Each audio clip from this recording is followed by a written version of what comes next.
So guys, let's start our next topic, which is minerals and rocks. We will be discussing minerals and salts. Basically short questions के अंदर जो इतना थोड़ा बहुत आता है ना, उसके हिसाब से आपको थोड़ा सा पता होना चाहिए. वैसे इस पर इतना आता नहीं है. रॉक्स के ऊपर आ सकता है. You must know about rocks and it's rock cycle क्या होती है, रॉक्स की टाइप्स क्या होती हैं. ठीक है, we are going to discuss these topics today. So secondly, first आपको थोड़ा सा बस पता होना चाहिए मिनरल्स होते क्या हैं. इसमें कोई ख़ास कुछ भी नहीं है, कुछ भी नहीं समझना, बस पता हो building block of all rocks होते हैं, मिनरल्स से मिलके बनते हैं rocks. 4000 minerals have been identified, ये पता हो. कुछ इस तरह की चीज़ें हों, कुछ नंबर्स नज़र आ रहे हों, कुछ फैक्ट फिगर्स लिखे हों, कुछ नाम नज़र आ रहे हों, कुछ डिफरेंट लगो. ये इस तरह की बातें नहीं हो कि यार मिनरल्स एक ऐसी चीज़ होती है जिनसे रॉक्स बनते हैं. इस तरह की इंट्रोडक्शन में ठीक है, स्टार्ट करते हैं आप, लेकिन आगे कुछ ऐसी टर्मिनोलॉजीज़ हर सब्जेक्ट के लिए बहुत इंपॉर्टेंट है. मैं अक्सर बताता रहता हूँ कि भाई जो सब्जेक्ट आप पढ़ रहे हो ना एकेडमिया के अंदर, उस सब्जेक्ट के हवाले से कुछ ना लैंग्वेज दी गई है. वो जैसे हम पॉलिटिकल साइंस के अंदर ओवरऑल हम उसके अंदर कहते हैं सोशल साइंसेज में कि भाई जो नेशनलिज्म है वो भी आपका बेसिक उसका प्रिंसिपल लैंग्वेज के बिहाफ पे नेशनलिज्म बना है. तो सीन ये है कि जो ओवरऑल आपकी लैंग्वेज होती है ना, वो डिफ़ाइन करती है हर चीज़.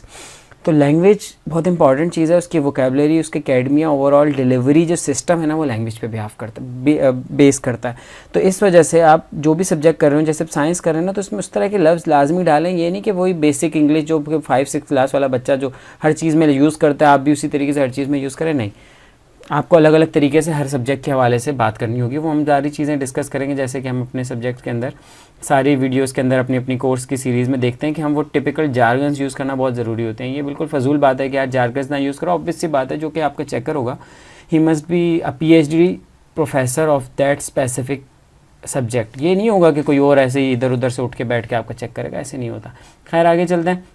डेफिनेशन क्या होती है, डेफिनेशन की आप हेडिंग डालेंगे. मैं तरीका सिखाऊंगा साइंस के सवाल करने का, 5 मार्क्स से क्वेश्चंस को करने का क्या तरीका होता है, हम आगे देखेंगे. फिलहाल बेसिक सारी चीज़ों को कवर करते जाते हैं. डेफिनेशन क्या है, naturally occurring inorganic solids naturally occurring inorganic solid that has crystal structure and definite chemical composition. Basically इसमें 3-4 चीज़ें इंपॉर्टेंट है. नेचुरली कोई इनऑर्गेनिक सॉलिड हो, क्रिस्टल इन नेचर हो, स्ट्रक्चर हो, और डेफिनेट केमिकल प्रॉपर्टीज़ हों उसकी. तो बेसिकली ये उसकी कुछ कैरेक्टरिस्टिक्स हैं कि अगर मिनरल होगा ना तो वो सॉलिड होगा, पहली बात. सेकेंडली, ऑर्डरली क्रिस्टलाइन स्ट्रक्चर होगा उसका. ठीक है, structure must be crystalline in nature. अच्छा, तीसरी चीज़ होती है उसका कोई केमिकल फार्मूला होगा. ऑब्वियस सी बात है, you have all studied chemistry, कहीं ना कहीं तो पढ़ी ही होगी. इनऑर्गेनिक होता है वो, मतलब उसमें कोई दूसरी वो आपकी कार्बन रिलेटेड कंपाउंड्स या कोई भी एलिमेंट्स नहीं होते.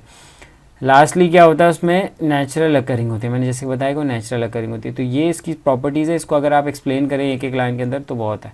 ठीक है, ये सारी चीज़ें आपको पता होनी चाहिए. इसके बाद एग्जांपल्स हैं, आपकी हेडिंग होनी चाहिए एग्जांपल की, जिसमें ऑक्सीजन, O2, सिलिकॉन, एल्यूमिनियम, पता नहीं कौन सा है आपका, आयरन, Fe, कैल्शियम, पोटेशियम के होता है, सोडियम और मैग्नीशियम. 98% मिनरल्स होते हैं. सही है, हमारे यही हैं, ये इनसे मिलके बनते हैं 98% मिनरल. बाकी जो है वो कम है. कुछ प्रॉपर्टीज़ देख लेते हैं. प्रॉपर्टीज़ के अंदर क्या है, सबसे पहले कलर क्या होगा. Colour drive from the presence of the particular element. Particular element का जो कलर होगा वो उसका कलर होगा. सही है, उसके पर्टिकुलर एलिमेंट की वजह से उसका कलर ड्राइव होगा, पहली बात. दूसरी, स्ट्रेक क्या होते हैं, colour which mineral display when ground in power मेरे ख्याल में लिखा हुआ. इसके अंदर ये होता है कि जो भी वो जो कलर डिस्प्ले कर रहा है ना, उसको आप स्ट्रेक बोलते हैं. ठीक है, कलर उसका स्पेसिफिक एलिमेंट का होता है. अगर उसको सेपरेट करें वो जो उसके साथ शो करता है. थर्ड क्या होता है, ट्रांसपेरेंसी ओपेक होगा या ट्रांसपेरेंट होगा. ठीक है, इनऑर्गेनिक मेटालिक हमने देख लिया है. लस्टर होगा, उसके अंदर लस्टर चमक होगी, रिफ्लेक्ट लाइक करेगा. डेंसिटी होगी, कोई डेंसिटी होगी, डेंस होगा किसी ना किसी तरीके से, उसका कोई मास वेट वगैरह होगा. हार्डनेस होगा, थोड़ा हार्ड होगा. टेनासिटी होगी, मतलब उसके अंदर कैपेबिलिटी होगी, जिसको ओपेकनेस बोलते हैं, वो होगा. क्रिस्टल हैबिट मैंने बताया, जैसे क्रिस्टलाइन नेचर होगा. तो ये कुछ प्रॉपर्टीज़ हैं जो आपको मिनरल्स के बारे में बताना है. तो शॉर्ट इतना इन्फॉर्मेशन आपके मिनरल्स के बारे में काफ़ी है. इसके बाद सेकेंडली आपको लाजमी पता होना चाहिए जो कि हैं वो रॉक्स के ऊपर अलग से भी चीज़ें आ जाती हैं. ब्लैंक्स आ गई, सवाल आ गया छोटा मोटा 5 नंबर का, तो आपके बारे में पता होना चाहिए. सबसे पहले रॉक्स होते क्या हैं, डेफिनेशन पता हो आपको. आप क्यों लिखेंगे मेन हेडिंग में, साथ साथ बताते जाते हैं. रॉक्स की मेन हेडिंग डालेंगे, फिर लिखेंगे डेफिनेशन, ब्लैक पेन से हेडिंग लेंगे, फिर इन्वर्टेड कॉमर्स में ब्लू पेन से लिखेंगे rock is any coherent naturally occurring solid material consisting of one or more minerals.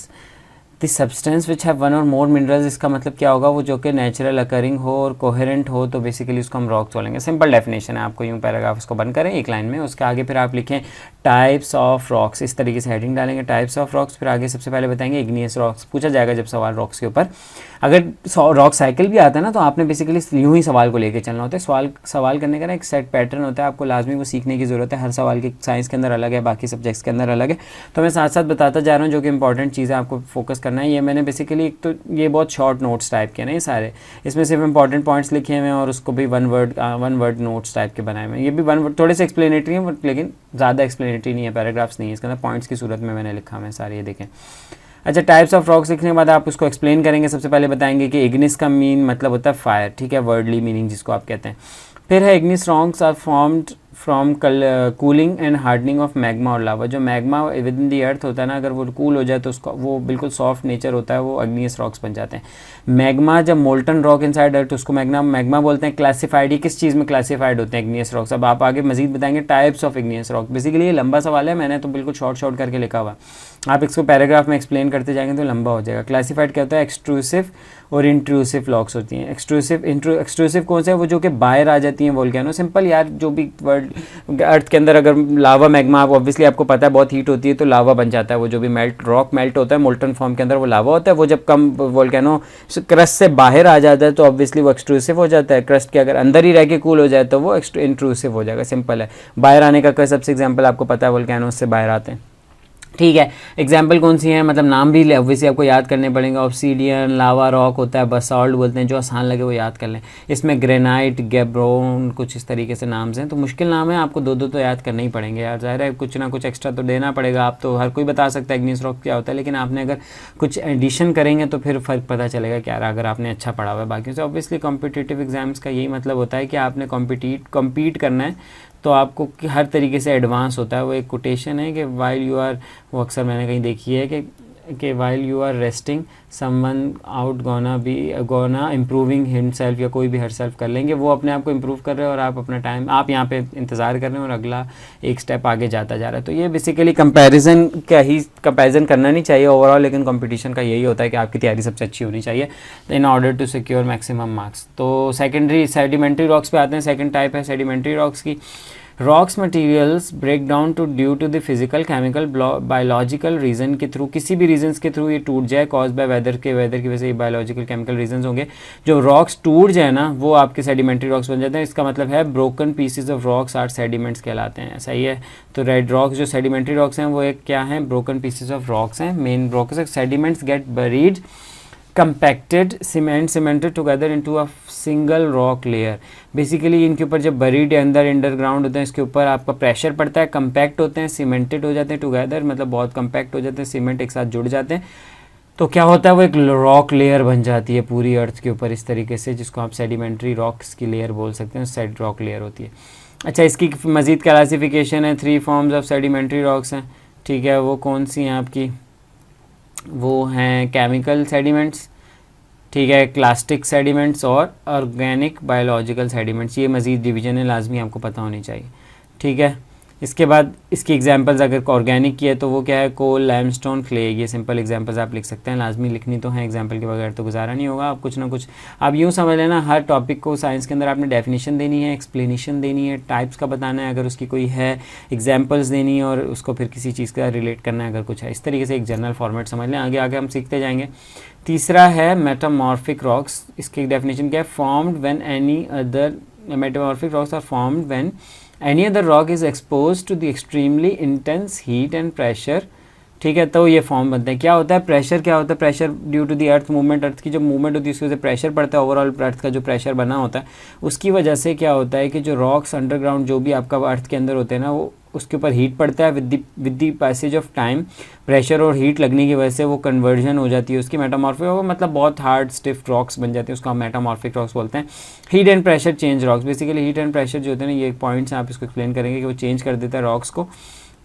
जैसे कि लाइमस्टोन एग्जांपल आप देंगे, लाइमस्टोन को मार्बल बना देता है, क्ले स्लेट बन जाती है, ठीक है। लाइमस्टोन मेटामॉर्फिक रॉक से ऊपर पहले क्या था आपका सेडिमेंट्री रॉक, और फिर वो चेंज हो जाएगा मेटामॉर्फिक रॉक में। सिंपल यार यूँ समझ लें कि इग्नियस रॉक्स लावा, मोल्टन लावा से बनता है, उसके बाद वही जब ब्रेक्स हो जाती हैं तो सेडिमेंट्री रॉक्स बन जाते हैं, वो जब प्रेशर हीट के अंदर आता है तो वो जाके मेटामॉर्फिक। सिंपल, इसमें कुछ भी नहीं है, सिर्फ आपको इसे पता होना चाहिए। तो इसमें दो इसकी टाइप्स हैं बेसिकली, फॉलिएटेड और नॉन फॉलिएटेड, ये मेटामॉर्फिक रॉक्स की। अब बेसिकली हम देख लेते हैं मेन क्लासिफिकेशन ऑफ रॉक्स, ये भी बहुत इंपॉर्टेंट है। बेसिकली ये मैंने एक छोटे से में उसमें बना दिया, लेकिन आपको ये लाजमी पता होना चाहिए, मतलब डिटेल में इसके बाद इसकी एक्सप्लेनेशन सही से आपको आनी चाहिए। याद करने के लिए बहुत अच्छा चार्ट है। सबसे पहले देखा मैंने बताया सेडिमेंट्री, इग्नियस और मेटामॉर्फिक रॉक्स है। अच्छा, इग्नियस रॉक्स में हमने बताया कि एक्सट्रूसिव और इंट्रूसिव हो गया, ठीक है। उसकी एग्जांपल्स हो गई कौन सी, गैब्रो, ग्रेनाइट और डायोराइट। एक्सट्रूसिव की क्या है, बसाल्ट, एंडेस्टाइट और डेसाइट। अच्छा, सेडिमेंट्री की क्या है, सेडिमेंट्री के लिए मैंने बताया केमिकली में चेंज होता है, क्लास्टिक में और बायोलॉजिकल सेडिमेंट्री रॉक्स होते हैं। केमिकल कौन से होते हैं, लाइमस्टोन, डायोस्टोन और एवेपोरेट्स, ठीक है, एवेपोराइट्स। और क्लास्टिक के अंदर सैंडस्टोन, साइडस्टोन, मड स्टोन, शेल।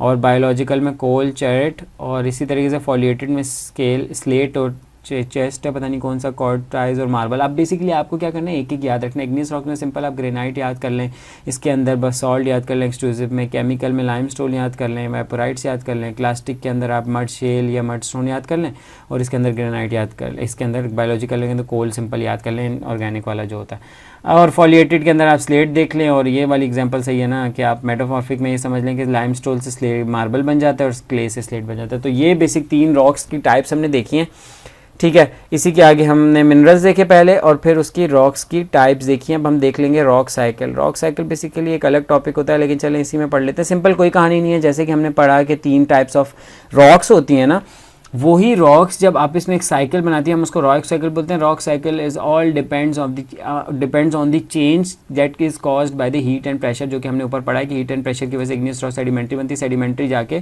आपकी मेटामॉर्फिक बनती है। उसकी जो पूरा साइकिल होता है ना, उसको हम सिंपल रॉक साइकिल बोलते हैं, कुछ भी नहीं है इसके अंदर। अच्छा, डेफिनेशन आप रॉक साइकिल लिख के हेडिंग डालेंगे, फिर लिखेंगे डेफिनेशन क्या होता है, entire journey rocks made and change, जो पूरी आपकी the journey that rocks takes in order to evolve, यूँ कह लें या कुछ कह लें कि जो भी जर्नी जिससे पूरा रॉक्स की एवोल्यूशन होती है, चेंजिंग होती है उसकी फॉर्म में, वो आपका रॉक साइकिल हम उसे कहते हैं।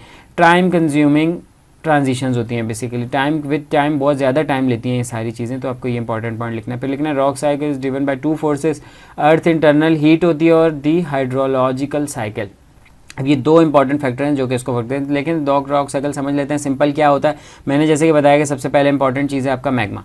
आपको पता होना चाहिए मैग्मा क्या है, सही है। जैसे मैंने बताया एक मोल्टन रॉक हो गई मैग्मा, सही है। होगा क्या कि वो सॉलिडिफाई होगी और बन जाएगी जाके इग्नियस रॉक्स, जैसे कि हमने पहले बात कर चुके हैं। जैसे बेसिक्स आपको पता होंगे, तो इस rock cycle banana is not a big deal, you can learn it easily bye knowing these all rocks की टाइप्स, आराम से याद कर सकते हैं, ठीक है। इग्नियस रॉक्स बेसिकली वापस और क्या होते हैं, under weather and pressure, weather and pressure के बाद क्या बन जाते हैं वो, सेडिमेंट्स, सही है। ब्रेक्स होती हैं जिसको हम बोल रहे थे स्मॉल पार्ट्स, स्मॉल रॉक्स जिसको हमने बोला था, ठीक है, वो सेडिमेंट्स होते हैं। फिर वो बरियल एंड डिस्पोजिशन के बाद कंपैक्ट और सेडिमेंटेशन, कंपैक्शन और सीमेंटेशन के बाद और बरियल हो जाता है उनका, बरीड हो जाए बहुत तरीके से अंदर जा जाए, तो हमने बताया कि वो फिर हार्ड होके क्या हो जाते हैं, सेडिमेंट्री रॉक बन जाते हैं। अच्छा, इसी तरीके से सेडिमेंट्री रॉक बताया मैंने कैसे कि हीट और प्रेशर से होते हुए क्या बन जाते हैं, मेटामॉर्फिक रॉक, सही है। मेटामॉर्फिक रॉक बन जाता है, मेटामॉर्फिक रॉक से दोबारा अगर मेल्ट होंगे तो मैग्मा बन जाएंगे। अब इसकी दूसरी साइड ये है कि अगर वही मैग्मा सॉलिडिफाई होकर इग्नियस रॉक्स बनता है और वापस मेल्ट हो जाता है तो ऑब्वियसली मैग्मा बन जाएगा। इसी तरीके से वो वाले इग्नियस रॉक्स अगर डायरेक्ट बहुत ज़्यादा इंटेंस हीट प्रेशर में आ जाए ना, तो वो डायरेक्ट मेटामॉर्फिक रॉक भी बन सकते हैं, ठीक है। और यही वाले इग्नियस रॉक्स बेसिकली आपके, मतलब वही बताया मैंने, सेडिमेंट बनते हैं। इसी तरीके से सेडिमेंट्री रॉक बनते हैं। अगर सेडिमेंट्री रॉक वगैरह को अगर सही से प्रेशर वगैरह ना बने तो वो वापस टूट के आपके सेडिमेंट्स बनते हैं, और सेडिमेंट्स बन के दोबारा वही प्रोसेस शुरू होता है। इसी तरीके से मेटामॉर्फिक रॉक्स भी वापस टूट जाएं तो वो आपके सेडिमेंट्स बन जाते हैं। तो ये इस तरीके से रॉक साइकिल जाते हैं, कुछ भी नहीं है, सिंपल। और ये अगर आपको मेटामॉर्फिक रॉक सिंपल वापस ना बने सही से प्रॉपर है, तो इस प्रोसेस को मेटामॉर्फिज्म बोलते हैं। मेटामॉर्फिज्म, ये समझ लें, मेटामॉर्फिज्म, सही है। बेसिकली ये आपका पूरा रॉक साइकिल है, बहुत सिंपल है, कुछ भी नहीं है, आपको सिर्फ 3 रॉक्स की टाइप्स पता होनी चाहिए, रॉक्स क्लासिफिकेशन समझ आनी चाहिए, इग्नियस, सेडिमेंट्री और मेटामॉर्फिक रॉक, और इसके आगे एक एक टाइप्स पता और एक एक एग्जाम्पल पता और उनका प्रोसेस समझ आए, जिसको आप बार बार डेफिनेशन और इस तरह एक्सप्लेनेशन लिख के सॉल्व कर सकते हैं और ये अच्छी सी डायग्राम साथ में बना सकते हैं। Thank you so much, that's all for